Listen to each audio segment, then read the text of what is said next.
안녕하십니까? 브라질의 최저임금 인상이 소득 불평등에 미치는 영향에 대한 발표를 맡게 된 이혜령입니다.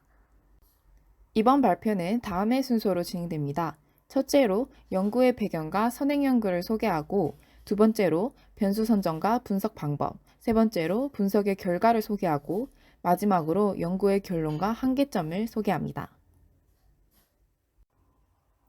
최저임금제란 법적으로 피고용인에게 지급할 최소한의 급여 기준을 정하여 근로자의 생존권, 생활안정 및 생산성의 향상을 꾀하는 제도입니다.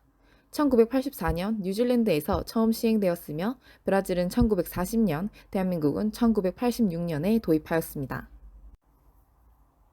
대한민국은 1986년 최저임금법이 제정되어 1988년부터 전국적으로 시행에 들어왔습니다. 당시 최저임금은 업종의 임금 수준에 따라 두 집단으로 나누어 다르게 측정되었습니다. OECD가 발표한 국가별 실질 최저임금 자료에 따르면 대한민국은 2020년 기준 7위를 기록했습니다. 브라질은 1936년 제툴리오 바르가스 대통령이 최초로 최저임금제를 규정하여 1940년부터 시행에 들어갔습니다.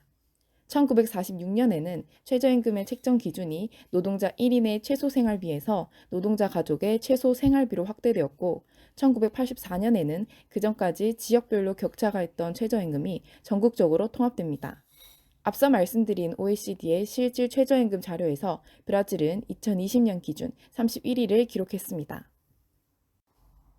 본 연구에서는 최저임금 변화와 소득 불평등의 상관관계를 분석하기 위해 2005년부터 2020년 사이의 기간을 연구의 시간적 범위로 설정하였고, 연도별 자료를 사용한 다중 회귀 분석을 시행하였습니다. 연구의 목적에 따라 연구의 관심 변수는 최저임금으로 설정했습니다. 그러나 최저임금과 같이 단위가 큰 값을 비교적 자릿수가 작은 다른 변수들과 함께 회귀 분석을 할 경우 숫자의 크기 차이로 인해 결과의 설득력이 매우 떨어질 수 있습니다. 그래서 저희는 원활한 실증 분석을 위해 연도별 최저임금의 원본 데이터를 자연로그로 변화하는 과정을 거쳤습니다. 연구의 종속 변수는 대표적인 소득 불평등 지표인 지니계수와 소득 오분위 배율을 사용하였습니다. 지니계수는 소득의 불균형 정도를 0과 1 사이의 값으로 나타내며, 이 값이 1에 가까워질수록 소득 불평등 정도가 심함을 나타냅니다. 그러나 일부 연구에서는 분석과 계산의 편의를 위해 지니계수의 100을 곱하여 사용하기도 하며, 본 연구 역시 마찬가지로 100을 곱한 값을 사용하였습니다. 소득 오분위 배율은 전체 인구 중 소득이 높은 상위 20% 집단의 평균 소득을 소득이 낮은 하위 20% 집단의 평균 소득으로 나눈 값을 의미합니다. 이 값이 클수록 해당 국가의 소득 격차가 크다는 것을 뜻합니다. 본 연구를 위해 세계은행이 제공하는 소득 상위 20% 비율과 하위 20% 비율을 사용하여 소득 오분위 비율을 구하였습니다. 또한 실업률과 1인당 명목 GDP를 연구의 조절 변수로 사용하였습니다. 국내의 선행연구 분석을 토대로 실업률과 1인당 GDP가 소득 불평등에 영향을 줄 수 있다는 사실을 확인했습니다. 실업률은 만 15세 이상의 경제활동 인구 중 실업자가 차지하는 비율이며, 데이터는 브라질 국립통계원에서 제공하는 분기별 자료의 연평균값을 계산하여 연도별 자료로 변환하였습니다. 1인당 명목 GDP는 국가의 명목 GDP를 총 인구수로 나눈 값으로 국가의 경제 규모를 측정하는 데 활용됩니다. GDP 역시 원본 데이터 값의 단위가 큰 관계로 최저임금과 동일하게 자연로그의 변환을 거쳤습니다.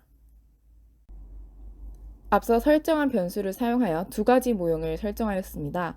모형 1은 최저임금의 인상이 지니계수에 음의 영향을 미칠 것이라고 가정합니다. 모형 2는 최저임금의 인상이 소득 오분위 배율에 음의 영향을 미칠 것이라고 가정합니다. 지금부터 분석 결과를 소개하겠습니다. 다음 표 두 개는 각 변수들의 기술 통계량과 변수가 상관관계를 나타냅니다. 상관관계 분석을 통해 독립변수인 최저임금과 실업률, 1인당 GDP 간 다중 공성성의 문제가 없음을 확인했습니다. 먼저 모형 1의 분석 결과입니다. 분석 결과 추정된 회계식은 다음과 같습니다. y는 최저임금이 1% 인상될 때의 진위계수를 고려한 결과 변수이며, 오차항은 설매병수에 의해 통제되지 않은 요인들의 효과를 나타내는 오차항입니다.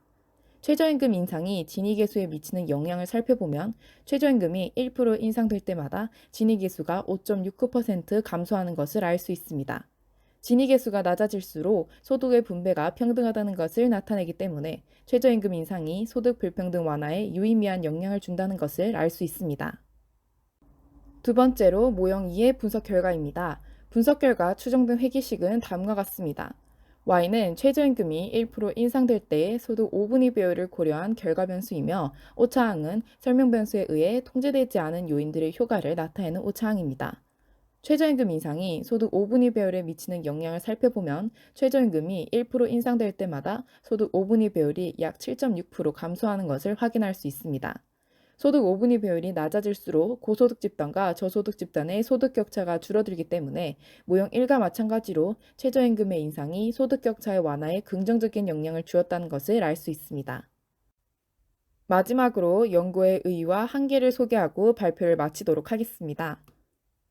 실증 분석 결과 브라질의 최저임금 인상이 소득 불평등 완화에 긍정적인 영향을 준다는 결과를 얻을 수 있었습니다.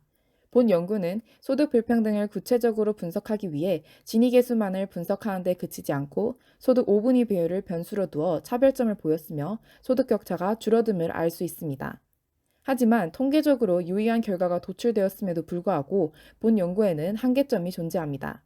첫 번째로 최저임금과 1인당 명목 GDP의 자연로그 변환이 결과의 변동을 초래했을 가능성이 있습니다.